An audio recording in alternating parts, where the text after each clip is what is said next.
Okay, you recording? Hello, ladies and gentlemen. This Hello. is the Coffee and Cigarettes podcast. This is episode number 5. Welcome. Welcome. It is 10:02 p.m. I am full of energy. Let's get straight into this, man. I'm ready to go. I'm pumped.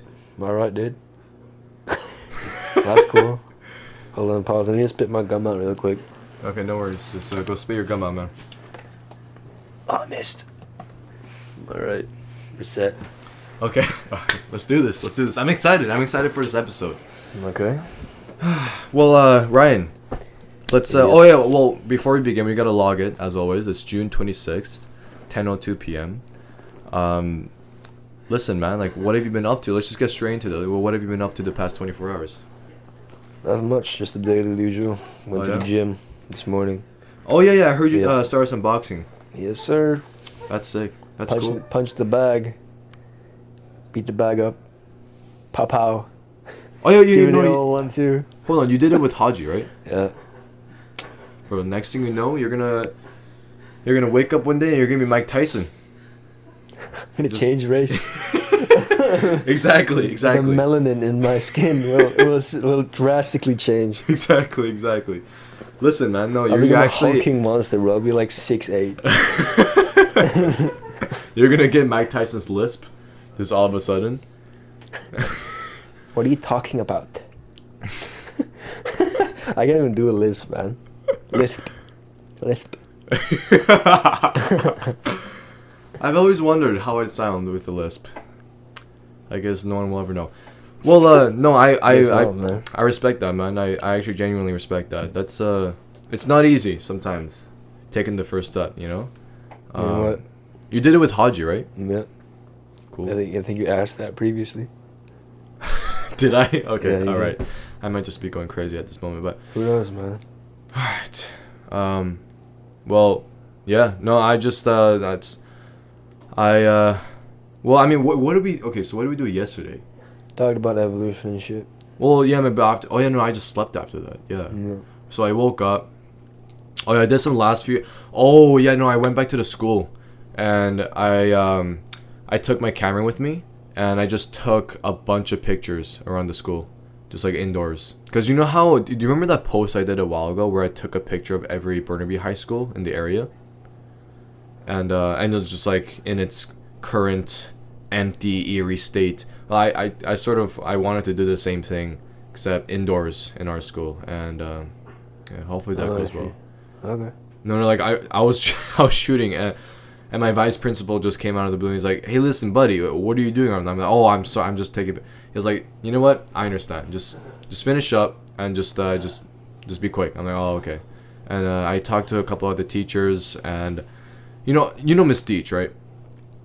We got the chance to like sit down and talk for a while, and it was, I don't know, I'm really gonna miss her. I talked about Mrs. Azari yesterday, but like Miss Deach is also a very big influence in my life, and no, I'm gonna miss her for sure. And I got her a gift, and I talked to Mrs. Azari one last time as well, and yeah, no, one thing I did notice is they were doing a teacher conference yesterday, or sorry, not today.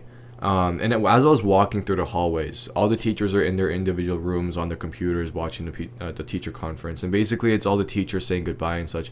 What I noticed was nearly every single teacher that talked in the call became extremely emotional, and it really is a good opportunity to sort of appreciate the fact that teachers are just humans.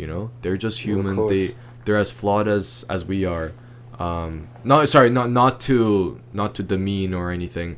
It's just like they're, at the end of the day, we're all human, and they all have emotions as well. And yeah, no, I noticed that. I appreciated the fact that it is, I guess, refreshing to open your eyes up to that perspective. But yeah, no, that was basically my day. And after that, what do we do, Ryan? What? After what did we do earlier today? I don't know. What did we do? What? Are you? What the hell? What did we do, bro? I'm asking you. Well, I'm asking you a question back, bro. I counter questioned you. Gosh, I don't even know. I'm taken aback. I've never had this much responsibility before. I know, right? My God. I'm putting a lot on your shoulders, man. It's like Atlas holding the sky right now. God, you're really putting me on the spot. I You know that, right? I know. Just gotta flex that brain of yours, bro. Flex those neurons. Flex those neurons. All right, Those well, neural passageways. Spark them up, bro. Spark them. Spark them up. well, yeah, no, we did like a photo shoot with all our elementary childhood friends, myself, Ryan, James, Mahmood, Cooper, Max, David, Emmanuel, of course, can't forget him, and The Ben yeah, poem. sorry. The Ben poem. Oh yeah, for sure. I kind of viewed it as a reunion. It was really nice to be able to meet up with them again and just see how things are going and also just hang out like we've always done in the past, and also just as a commemoration of all the years that we spent with each other and all the years that's passed. It was a good time. I really liked it. It was just a photo shoot. We did it at our old elementary school, and it started raining and stuff, but I feel like it went really well, and you guys will probably see those photos soon. But yeah, no, it was a really good day. We just came back to my place and then we hung out. But yeah, no, that's basically our last 24 hours. Me and Ryan. Yes, sir. No, let's talk about something. Yes, sir. Let's talk about a topic. Eh? Let's talk about a topic. You know what that topic is right now? What is it? You know the first thing that just jumped into my brain? Into this fleshy thing right now? I'm ready, man. Light speed. Wait, what? What? Wait, light speed? Nah, bro. Isn't it crazy? Like, everything we're seeing, right? Mm-hmm. Everything that we're looking at is technically the past. Because light takes time to travel, right? So we're not seeing, even though we're seeing something, we're seeing it like 0.0000001 second later right. than it actually happened, right? So think about it. What if you're a giant the size of the universe, okay? And one arm was 1 light year away, so your fingertips are 1 light year away, let's say. And then you move that finger. You'd see the movement of your arm 1 year later. Wow. Yeah. I don't know. That's just something I wanted to say. No. That's.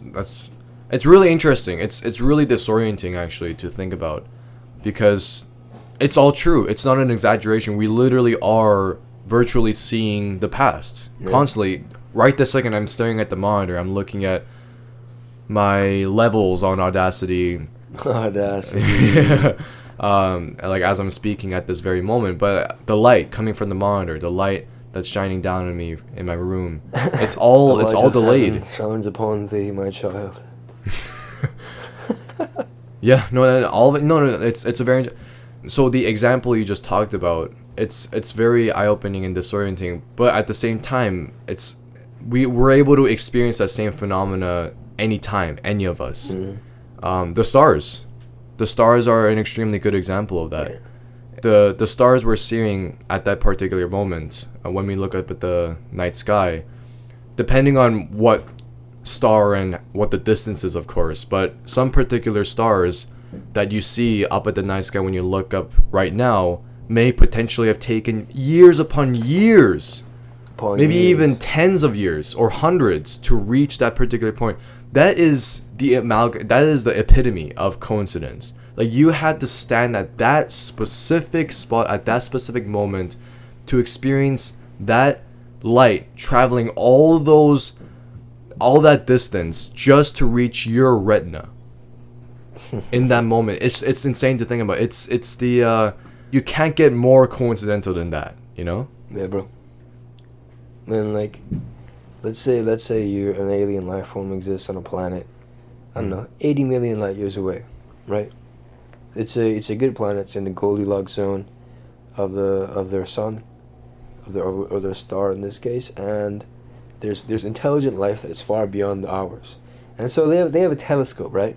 They have a telescope that can look at the land like 80 million light years away, right? So if they were to point that telescope at Earth and look through that 80 million light year powerful whatever the hell telescope and look at the surface of the Earth, they wouldn't see us, bro. They see the dinosaurs. So Right. essentially, whenever we look at something, we're technically in a constant state of time travel. Wow. You Yeah. think? No. Or we're looking at the past constantly. Yeah. So are we truly living in the present, or are we living in the past? Well, I mean, I guess if you want to get technical, we are always living in the past, visually speaking. Like I'm But not sure. even like neural, right? Because if I touch something, that sensation takes time to travel up to my brain. Right. So even just being in this room, feeling the air, breathing in, feeling my blood pump, all of that is, even though the time it takes for it to reach my brain is minuscule, right? It still takes time. Therefore, it doesn't take 0 seconds. So technically, if we want to look at it, we're always living in the past and not the present. That's a concept that's pretty hard to grasp. It's easy to grasp, but it's a bit disorienting for sure. Yeah. Because there's that saying like, oh, stay in the present moment. It's but But hey, is that even possible? You gotta think about that Exactly. in the first place, right? yeah. Master Uguay, man. What's the quote? Yesterday was what the hell was it? I forgot the Master Uguay quote from Kung Fu Panda. Yesterday. Oh, that was my favorite movie. That was a Yesterday. childhood movie. What the heck was it? I know tomorrow is a mystery. And today is a gift. That is why we call it the present. But Okay, all right, I all forgot what right. the past was. I see you. Oh, it was like the past is history, or yesterday was a history, tomorrow is a mystery, but today is a gift. That is why we call it the present.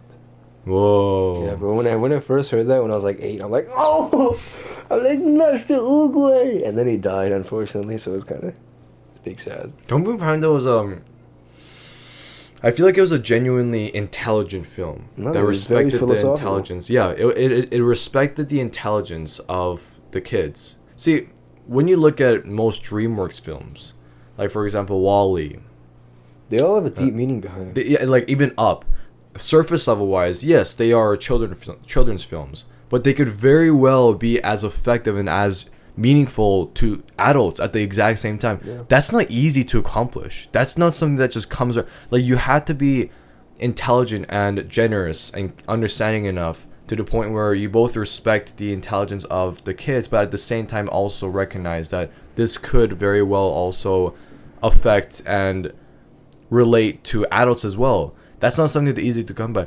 Like Wall-E That's why and they're Up. such successful films. because Exactly, They resonate exactly. both with adults and children. Yeah. Well, I don't think like that's the only reason why it was successful. I think just They're good films. they were so well crafted, and Kung Fu Panda is no question. Genuinely speaking, I mean, okay, it's a very fun film. It's like if you look at it on a surface level, it's a very fun film that respects your intelligence as a child. It's just a blast to watch. As you grow older, as you watch it more, you start to not only do you still recognize the fun and the bubbliness of it, but at the same time you also start noticing the deep philosophical, I guess, attachments that the writers and creators had implemented, obviously and purposely, to replicate that sense of growing and growth and being able to understand more as you grow. And I just really respect. I've always had a very big respect for DreamWorks films. Kung Fu Panda is a DreamWorks film, right? Yes. Yeah. Well, yeah. No, that makes sense. Yeah. I mean, look at Poe, the main character, right? The big old panda. Like this, it's such a good story of like self-acceptance and hard work, right? Because he doubted himself throughout the film, right? Yeah. He's like, he looks at the Furious Five. What was it? Tigers, mantis, monkey, crane, and the viper, right? Right. That's 5. Yeah. Yeah. And he looked at them and like, oh my god, they're so awesome. How can I, a chubby fat panda, ever be like them, right? He went through that phase. And eventually through training with Master Chifu, he learned to accept what he had, and he used it. And then at the end, he beat the main bad guy, right? So these children's, they're technically children's films.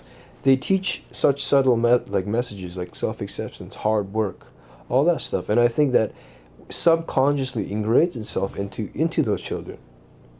And so those children, without realizing it, they start taking in the aspects of what they just watched. Exactly. And they can grow up with those characteristics or with those philosophies. And that was a notification. Oh, no, that was me. I forgot to put it on silent.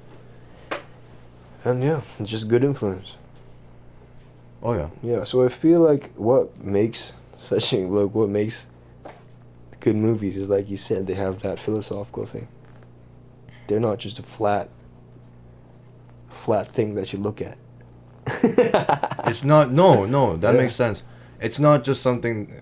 It shouldn't be pure entertainment. Yeah. Obviously, there needs to be aspects of entertainment to move the story along. And if you got to be honest, at the end of the day, that's sort of why people go to the theaters is because they want to be entertained. But you also want to have a balance in terms of leaving the theater feeling like you learned something, feeling like perhaps it influenced you in some shape or form to the point where your day the very next day may potentially ended up going a bit differently because of the way it influenced you. Yeah. Those are the types of films that are the most, in my opinion, successful. Some films that approach that mindset with that intelligent, meaningful message, it's just some of them just don't do well because they're not aimed towards conformity. They're not aimed towards the masses, you know? That's why sometimes, commercially speaking, they're unsuccessful and people get caught up in that. Like, oh, it didn't make any money. It always has that risk and that tendency to not reach that level of success that it deserves because of the fact that it isn't aimed for the masses. And those are the types of works that I appreciate and respect the most. Mm. And DreamWorks is no question. DreamWorks is no question whatsoever. But at the same time, they were also still able to become extremely successful, not only on a commercial level, but also in terms of engagement and gaining a very big audience, despite how intelligent and meaningful their films are. Yeah. Like, I actually, I'm sure there are kids out there that view certain films and like characters in films as like almost a second father or a second mother. Like, those are the types of films that you know did the right thing and got the job done. When they resonate with their viewers. Yeah. In a way. Yeah. Mm. Yeah, DreamWorks films are really good ones. Oh yeah, for sure. But is Toy Story DreamWorks? I'm actually not sure. I think so. No, is it Pixar? Oh, I think it's no. I think it's Pixar. I think it's Toy Story is Pixar. I think I'm 90% sure. 90% sure it's Pixar. Yeah, Toy Story is a good movie too. Hmm. Man, there's so many good movies out there.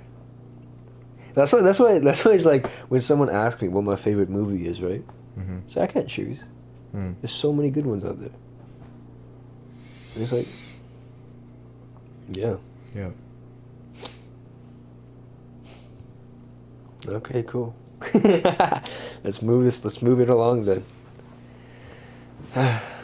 Well, no, I think that was because it's I mean, especially at this time period, pieces of work that respect. My stomach. My stomach just rumbled. Pieces of art, not necessarily art, but just work that really are meaningful and deep and provides a very special and intelligent message. I think that's becoming a lost art. Yeah. With the blockbusters coming out nowadays and all this mass media and mainstream stuff. God damn, bro, you hear that? Look here, what? My stomach just like died on me. Hold on. Sorry, I interrupted you. Oh, no worries, no worries. Hold on, I just ate some pho earlier. Hold on, give me a second. Yo, Yeah. James! Did you fall asleep? Probably asleep. Sorry, no, our friend, our buddy is in the room over Mm-hmm. ours. I don't know if he's still alive or not, though. Yo, James? Probably asleep. Hold on, I'm gonna go check with you. Well, now that we're alone, it's just me and you, right? Are you okay? Let's talk about your day, eh? Are you sure? Hold on. Yo, is James alive, man? No, he's good, he's good. He's good? Alright. Alright, let's continue. My day's been good, right? I already told you about it. It's okay, man. And if you want to talk about your day, if you want to let out some things off your chest, just write it. What the heck's going on? Just write it down in the comments. Have a good time, right? That's all you have to do right now. And yeah, just sit back, relax. Then again, gotta say it again. This podcast, we usually just talk about nothing like this, like we're talking about right now. And so just sit back, relax, put some earbuds in, drink some tea, drink some coffee, get in the balcony, watch the sunset, watch that purple sunset. You know the more colorful a sunset is, the more polluted the air is, apparently. Wait, really? Yeah, so if it's like purple and like Sorry, some I crazy colors, it's polluted. sorry. I just came back. But yeah.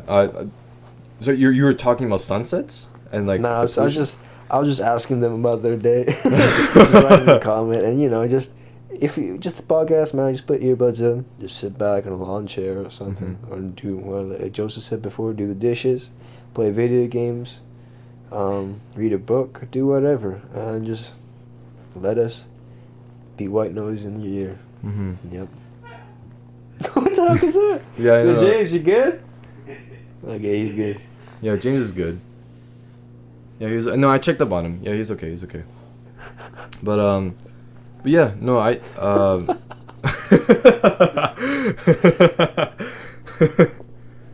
it is pretty funny. It is a bit funny. I think. Sorry, we were talking about. Did you want to talk about the sunsets and? Oh no, that was just a cool fact that I thought I'd share. Yeah. I'm gonna ruin sunsets for you guys. Mm-hmm. The more colorful, this is what I heard. The more colorful a sunset is, the more polluted the air is. So just go to like Beijing Fun and facts look of at the the day. sunset, yes sir. And you'll be like, wow, I've never seen such a beautiful sunset. That's hilarious. Bro, you ever see those? Okay, never continue. Oh no, wait, what were you gonna say? What were you gonna say? Oh no, I was just gonna talk if you ever saw those like auroras in the poles Mm-hmm. or up north. Oh yeah. Yeah, the northern lights. Mm-hmm. That stuff is so beautiful. Yeah, you know, I actually you brought up a good point. I actually want to go to none of it so bad. I wanna go. Yeah, yo. Bro, let's go together. When you're older. No, we don't have to be old. Nah, we gotta have enough time, bro. No, bro, are you kidding me? We can go anytime. I know it's actually a fairly popular tourist attraction. We can go. Oh, you gotta get a car that has better gas in it, bro. No, okay, obviously we're not gonna drive there. That's no. 18-hour road trip, bro. No. That's too insane. But yeah, no. I think 18 hours. No. I want to go up there so bad. The famous Northwest Passage, and I'm just gonna start. Was it Columbus, bro? No, of course not. Who is it, man? No. It was so basically when you hear the term Northwest Passage, you think hundreds of years ago. No, it was still being searched for in the 19th century. If you really think about it, it wasn't even that long ago, and it only got finally discovered and sailed through in the late 19th, like almost early 20th century, which is insane. But anyways. No. You- What? Sorry, you sound like you wanted to. Wait, what were you gonna say something? Oh, no, I just inhaled. Oh, I okay. just filled air into my lungs. That's what I did. Oh, okay, Yes, okay. sir. Yeah, no. What I'm getting at is the Franklin expedition. Oh, that's right, Frank. Yeah, so Talked about him Franklin during the photo shoot, bro. exactly. That's what we were talking Yeah, about. sir, I was Like wondering what the the hell the you're talking about. 1845 Franklin expedition. If you haven't heard about it, please search it up. It's such a fascinating story. Some of you might not like history. It's like like no one cares. It's the past. Like why care about? It's not so much history, but it's a story. It's a story to be told and listened to, and taken. It's a story where when you read about it, you just become entranced, and it provides a new perspective on life. That's just all I'm gonna say about it. And the best part about it is that it's all a true story.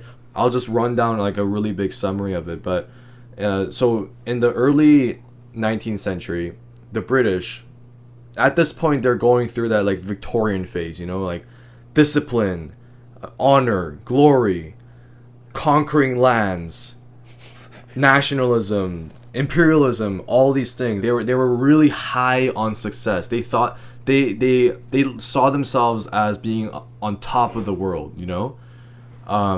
With all these great campaigns, all these successful campaigns. So they were on top of this world, and they wanted to discover one last piece of geography in the world that they hadn't quite conquered yet. It was the one thing that they hadn't yet conquered, yet they've wanted to for so long, which is the Northwest Passage. Northwest, where is that exactly on a map? Right, so if you look at Nunavut on Yeah. Canada, it's a province, yet there's many open water channels throughout the province, if you will. The British, at this point, they've been sending expedition after expedition into North America, which we now know of as Canada. They've been sending expedition after expedition and searching more and more of it. And at this point, they're starting to creep up more and more towards the north because they started noticing that there was open water and these channels that were running through near the north. And what they started realizing was, oh my goodness, this could potentially be a new passage. And back in the day, in those times, if you wanted to ship something, if you wanted to transport goods from, in this case, Britain to, say, the quote unquote Spice Islands, and bring priceless goods back for profit, you had to sail a ship for months upon months. You had to sail all the way south past Africa, and then you had to sail under the southern tip of South America. Just think about that. That's almost the entire length of that side of Earth. It's an extremely arduous path that you have to take. You had to go all the way down past and around the southern tip, and then cross all the way across the Pacific Ocean, which is a vast abyss, if you will, endless ocean, and then finally eventually reach the Philippines or Hawaii or all those. And that's when you made and it was like these journeys costed so much money, and in some cases, and also probably in most cases, men, like people died. You know, it was a very arduous journey. So they're trying to look for a new route, a route that got them quicker to those quote unquote Spice Islands or Asia. They wanted, or like China actually, they wanted to find a faster route. So they started theorizing that there was a pathway they could take up north from Britain through Nunavut and then out the other end and then straight to China. That cuts months out of the journey. It saves both time and probably lives. There's just so many benefits that come out of it. That's what they labeled it, the Northwest Passage. They set out to try and look for it. So they sent many land expeditions to try and get a grasp of whether there was a passage, whether it was possible for one to exist. And finally in 1845, they decided, okay, all right, we gotta make it an official grand attempt at finding the passage. They sent out two ships, one called the Terror and one called the Erebus. And long story short, I don't want to get too much in detail. Because I've set up the background, because I've set up the context, it's enough for you to kind of work off of. But all I'm going to say is that those two ships were sent to Nunavut from Britain to look for the Northwest Passage, and not a single man returned alive, nor were the ships ever seen ever again until just recently. Not only did none of the men return, they were never heard from ever again, period. So, and keep this in mind, back in the day, that expedition was seen as the modern day moon landing. The complete roster of men was 129. I believe 11 officers, and of course so the captain, and then the second, and then the third. And it was made up of 129 men. That's a lot. And 2 ships. And they were stocked for food and rations and resources to last in the Arctic for approximately 4 years to 5 years maximum if they stretched it out. They were stocked. They had the most technologically advanced ships at the time. They had 129 men at their disposal. They were seen as the astronauts of their time, man. They completely vanished, and they were never heard from ever again. I feel like I'm rambling at this point, but one last thing I want to say is rescue expeditions were sent eventually in the following years. So 1845 is when the ships sailed. Around 1850 is when the rescue expeditions were starting to be sent, because they were becoming extremely concerned whether they were still alive or not. Now, one of the discoveries that they made, there's a small island called King William Island, and that's theorized as where all the men eventually starved and died. I don't want to get too much in detail, but they found evidence of cannibalism. There's a very detailed account of one of the rescue expeditions coming across a camp of sorts, finding skeletons, finding bodies littered around, and campfires with pots with human remains in them, as though they were cooking it for a meal. There were clear signs that there was cannibalism. When that news was broadcasted to Victorian Britain, my God, it was a complete outcry. Again, I just had to emphasize, at that time, Britain was high on success.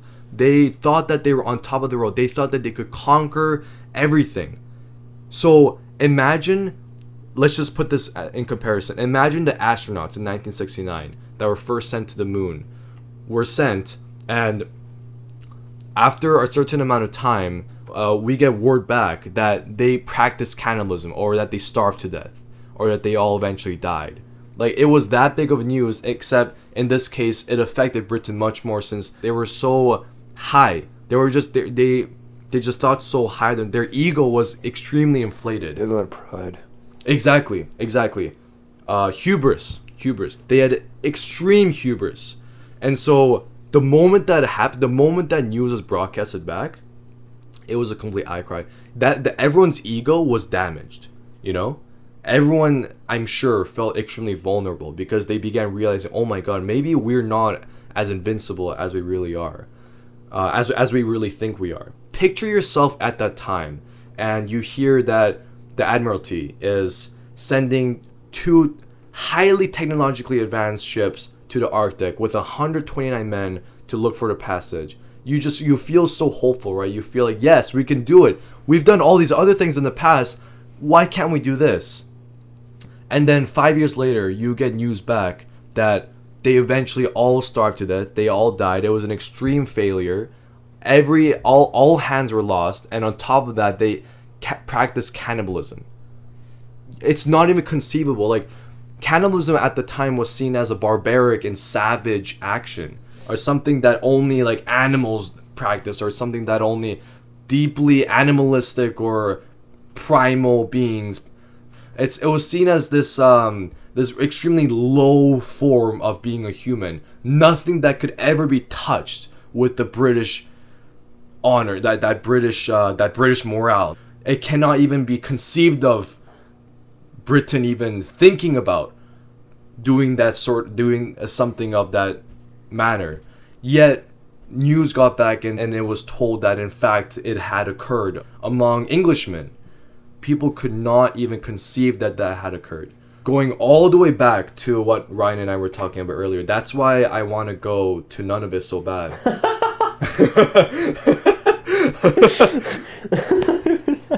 I don't That's a even very know. long explanation for why you want to go to No, no, no. Okay, well, I mean, like, I did want to explain why I wanted to, but I also wanted to share that story. I want people to read up on Understand the this. glory of the Northwest. Yeah, it's an extremely interesting piece of history, to say the least. I love Britain. I love Britain so much. If anything, I actually kind of wish I was born in English. I'm just kidding. But like, it would have been cool. It would have been cool being. Are you really kidding? I don't think you are, buddy. I think you're telling the truth there, bro. No, but I love British morale. You know, I love British glory. I find it extremely interesting and also inspiring. But yeah, no, I want to go to King William Island. Because that's theorized as where most of them died, and I want to go there and be Step able to. on that land and be like, I am on the soil of cannibalized. Exactly. Britain." Exactly. The thing, Can't okay, see, let the British- thing, yeah, the thing about none of it, and I keep saying none of it, but just the thing about the North, right? The Arctic Circle, everything there wants to kill you. That's the best way to put it. There's virtually no vegetation whatsoever. King William Island, picture it as just a barren wasteland with just gravel on the ground. It literally The is. desert. It's just that. It's just gravel. There's no vegetation whatsoever. When you come across camps, right, like abandoned camps or like skeletons, it's all still there, perfectly intact and not overly decomposed, because there's virtually nothing that lives there. So when you come across something, it pretty much stayed that way for hundreds of years. So you hope to go there and find a British skeleton, Yeah, an Like Englishman, with shoe a marks lost, on it. yeah, a lost sailor. like just you see someone nod on his skull. Oh shoot! I come across a body. I'm like, oh my god, this is so much. I kind of tap the, and like the guy, and then it just wakes up. It's like, oh my god, oh my god, thank you so much for finding. Oh my god, please just get me out of here. I've been here for 500 years. It's like, what is going on? he's like all he got scurvy and shit. Yeah. Yeah. And he's like, they're eating me. He starts having It's just PTSD and shit. completely. So I'm the last survivor. I've been hiding in this gravel for so long. He's like, what year is it? He started holding up a smartphone in front of his face. Oh my It's god. like, man. He's just been eating rocks for his entire life there. If we were ever to go there, right? It's gonna seem like a totally different planet. It's the closest we'll get to experiencing what it's like to be on a new planet. You'll see the northern lights. All you'll see is gravel on the ground, mist, fog, and also ice. Depending on when you go, there's pack ice that just surrounds the entire circumference of the island. Well, in this case, the King William Island, but it differs depending on where you are. But it's a very surreal environment, and if you and I were ever to go there, it would be my absolute dream. It's on my bucket list. It's on my bucket list for Go sure. to Prince William Island. Go to King William Island. Okay. I've done so much like unnecessary research and studying into this, so like I know exactly what route they took. Exactly. Like, I can what route, bro? like I can literally visualize right now a Yeah. map and exactly what route they took Down to the dot. down to the dot, Down and like to and the- and where like the ships longitude and latitude, you know exactly. yeah, bro? exactly Alright. where the ships became ice locked. At what time period they eventually had to leave the ships and start walking south to try and find civilization, where approximately they all eventually starved to death and died. It's just it's it's an extremely fascinating story to delve yourself into, especially if you're interested in history. But even if you're not, it's a very important story to be familiar with. It's a great testament on will and human nature, how far we can go to try and attempt to keep living. It's a very important story in my opinion. So if you haven't already, I suggest reading up on it a little. You won't regret it. Like one day, you and I, Ryan, we will go to Nunavut and look at the Northern Lights, and and reflect and introspectively at all of the lives lost trying to look for the very things you and I are looking at that very moment. That's crazy. Mm. All right, that's cool. That's a nice little history lesson. Mm. Yeah. Now we know. Now we know about the what's it called? Northwest Pass. North. Yeah, West Northwest Passage. Yeah. Yeah. You know what? Oh yeah. You know what I want to do, bro? Mm. Yeah, I see. You have King William Island on your bucket list. On my bucket list, bro, I want to go scuba diving. Oh yes. Yes, sir. Before all the coral reefs die out. What? Yeah. Because they're dying out quick, man. Yes. Yeah, so we gotta go there. Just quick dive. Check out the beautiful coral reefs. Right. You don't understand how down I am for that. Coral reefs. I'm so down. I've actually always wanted to scuba dive. Yeah, but you gotta get like some license, right? I don't think you need a license. I think you just need to certification. Sorry. It's similar to skydiving. I think you get prepped. You learn the basics. You learn all that, and then you go scuba diving. But I don't think it's as serious as. But I think you need a license for skydiving. So wait, really? No, I don't think so. To solo dive, you need something. Oh yeah, for because sure. if you want to go, Yeah. if you want to go skydiving, you need the instructor strapped to your back. Yeah. The solo dive, you need like a certification or a license. I think the same goes for scuba diving. I don't think you need a certificate. I think if it's like under a training, I don't know, a training institution or something, I think it should be, because then you're kind of like you're like, it's a school, right? And like they teach you, and then you kind of go with the instructor probably, and like they kind of show you the way and stuff. I don't know. Snorkeling seems fun as well. Oh yeah, yeah for sure. Yeah. But I want to do scuba diving more though. Yeah. Yeah. That way, yeah. But the ocean's scary, man. Bro, I mean, one of the biggest fears just as humans, overall in general, I think, is the fear of the unknown, right? And the ocean is the best possible allegory you can come up with regarding that fear. Just imagine, man. Like, you know what the riptide is? No. I believe it's called a riptide. It's when, you know, the waves, they come up on the shore. Mm-hmm. It's like, because the water, once the water goes on the shore, it needs somewhere to leave. So then it'll try to find a way. So it'll go downstream, down towards a certain direction, and eventually all the water will meet at a certain area and pull back towards the sea. So if you start swimming and you get caught in that stream, you're going to get flushed all the way down sea. So you're going to get pulled away from shore so fast, and people usually start panicking, right? They're like, oh my god, I'm being pulled away. And they start trying to swim towards the shore, where it doesn't even help because you're practically swimming against a river at that point. And you get dragged back, and then a lot of people die that way. They try to swim, and then they're just too far away from shore, and then they run out of energy, they tire, they get hypothermia, and then they die. So, riptide, man, that's a scary thing. I think it's called riptide. Whoa! Yeah. I never knew about that. Yeah, so you gotta be careful when you're out swimming in the ocean. Or on the beach, you gotta be careful. Otherwise, you'll be swept away by a current and never seen again. That's one of my biggest fears: drowning. Drowning. Yeah, I think it's so fast. possibly one of the worst ways to die. You know, if you're in the middle of a boat far into like the Pacific or the Atlantic, and you fall off with no one else to help you, you'll die in minutes. You'll die in minutes. It'll be so cold. You'll start freezing up. I think your fingernails fall off too or something. You'll peel your fingernails off because you're so cold or something. And then you start panicking. You start swimming, and you just run out of energy and you slowly sink. Just imagine, bro, as you're looking up, as you go under the surface of the water, you look up into the sky, and then you just feel water rushing into your lungs, just filling it up. Oh. Every breath you take isn't a breath, it's just water, it's just liquid. Drowning's scary, bro.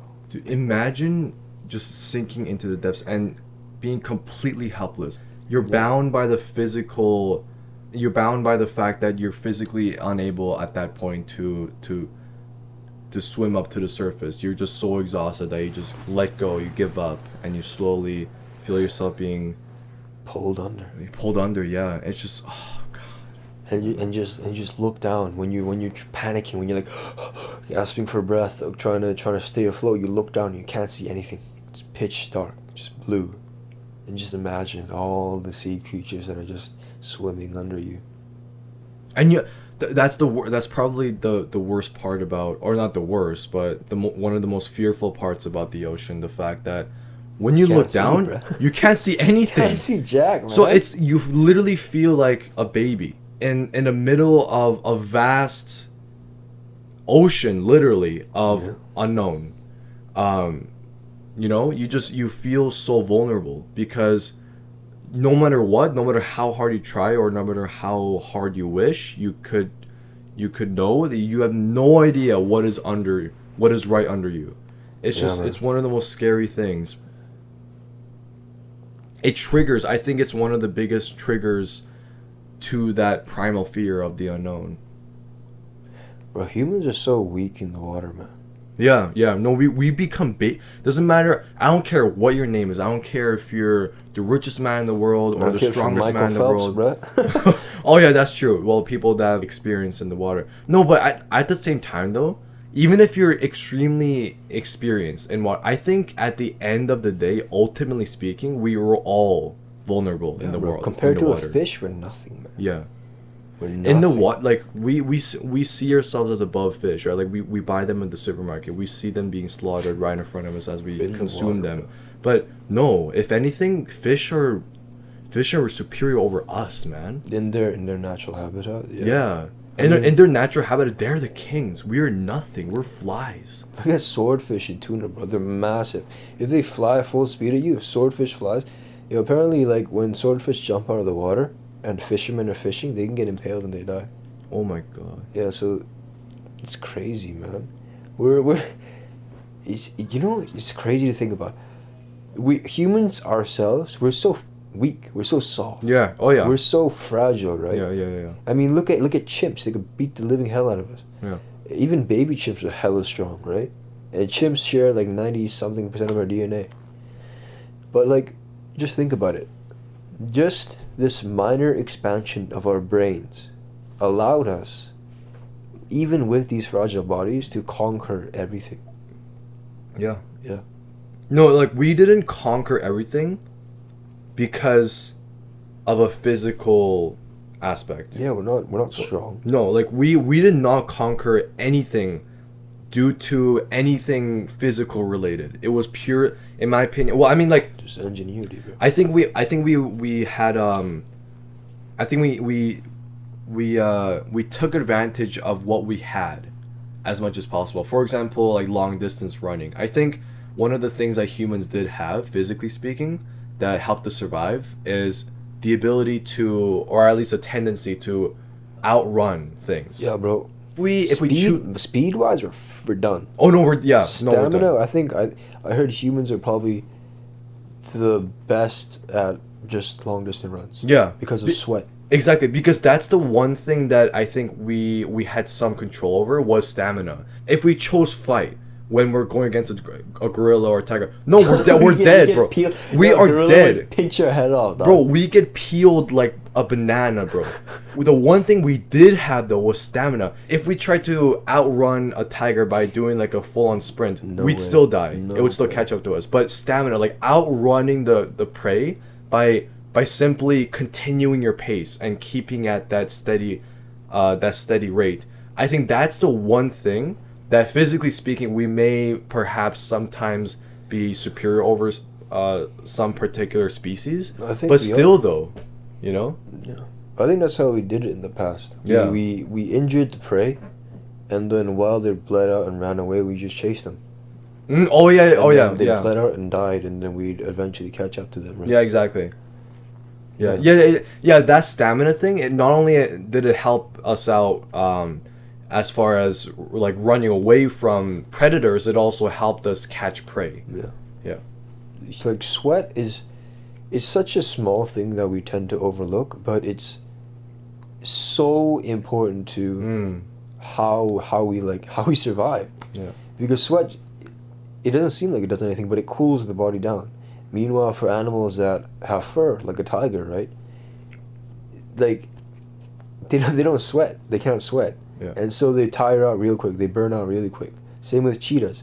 If cheetahs go too fast, then they literally can overheat their brain and die if they keep running for too long. So Also, cold-blooded reptiles, chameleons, for example. Chameleon, or like just any reptile, they can't.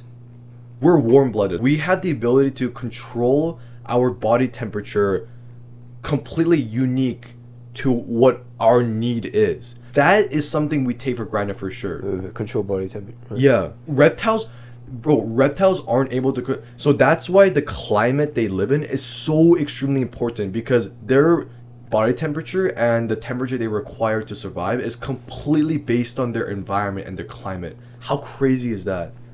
Wait, what do you mean we can change our body temperature?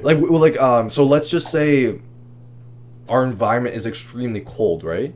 Like, you know how there's those like we have the ability to like start shivering, and then our body attempts to heat itself up. We can contain body heat just by ourselves. Like, we don't have to rely on an external source to contain a certain temperature, if you kind of get the gist. Yeah. Like a reptile, whatever the outside temperature is exactly what they're feeling. Let's say it starts becoming really cold, right? Then they're also going to be feeling the exact same temperature, and then they'll die. But then us, when it becomes too cold and our body becomes more and more exactly the same temperature as what the outside temperature is, then we will also die. But our body at least has the ability to have that warm-blooded aspect, that ability to control its own temperature. It's like climate control in cars. We have that same ability to have a climate control in our own body. That's something we take for granted for sure. Speaking of the things we take for granted, biologically speaking. There's pros and cons to everything, and like pros and cons to warm-blooded and cold-blooded as well. Like for warm-blooded organisms like humans, we need a constant source of energy like food to use in order to generate that heat, right? Meanwhile, for cold-blooded animals or like reptiles, amphibians, and organisms like that, they don't need as much sustenance to keep that warmth going. And so, like, bro, imagine we humans had the ability to process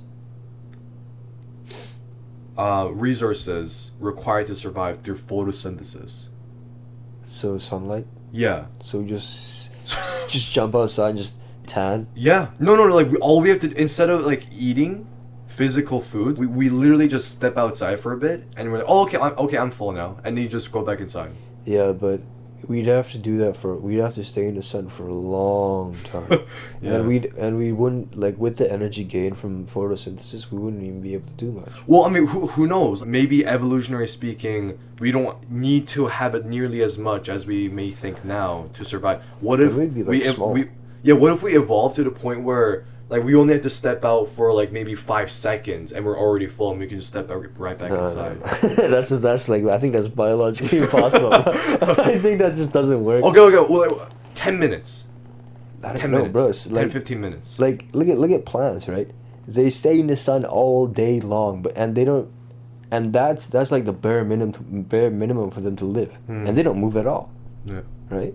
But look at us, we're doing constant actions. We jump, for like athletes, we jump around, we whatever, hoop, basketball, swish, or brick, whatever the heck.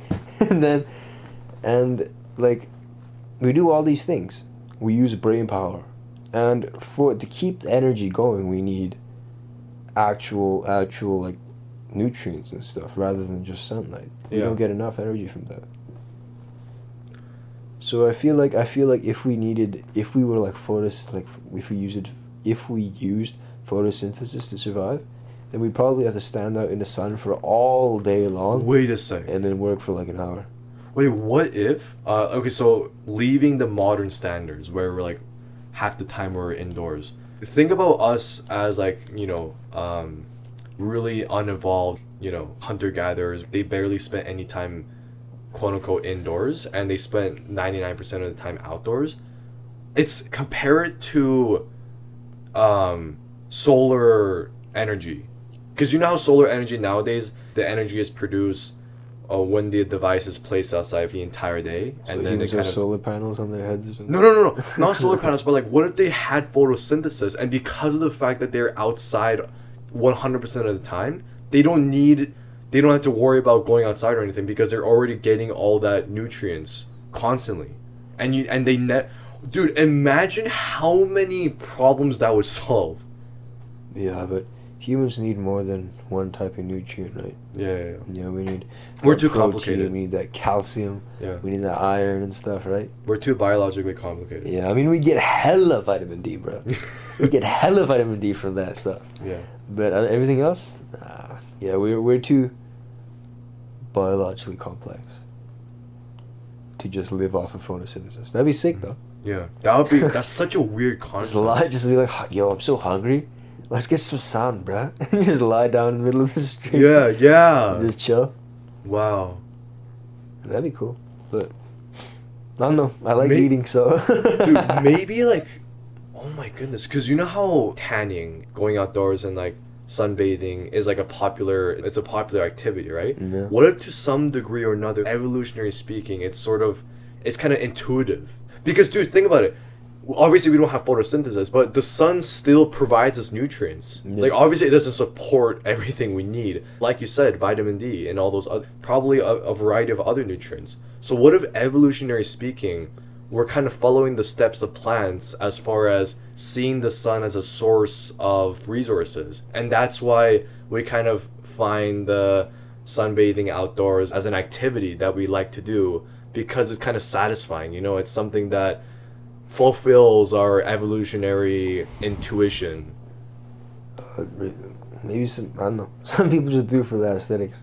Yeah, oh yeah. If we look at it a bit deeper, I don't know. I don't know. Yeah. No, but I see what you mean, because it feels good to get some sometimes. Yeah. When you're indoors all day and you Like, step outside and exactly. take a breath of fresh air. Clearly, Waking there's up. an evolutionary trait that releases dopamine or releases endorphins when you do step out into the sun, or when you receive those rays, you know? Those UV rays. It's really interesting. It's really interesting. Who knows, man? Who knows how this all came to be? Mm-hmm. You gotta be there and see it for yourself. Yeah, well, it's been a good hour, bro. Oh my, wait, already? Seriously? Yeah. Oh my god, yeah, wow. So That was a good discussion, though. I was. like that one. Yeah, we went from Lightspeed to DreamWorks to Sunset to whatever the hell. We have Northwest Passage, and then we came here plants. Yeah. We came reptiles. Already. That's good conversation. Yeah, no, I like that one. I like Yeah. that one. All right, well, I think that concludes today's episode. Mm-hmm. Thank you very much for listening. My name is Ryan, My name is Joseph. and that's it.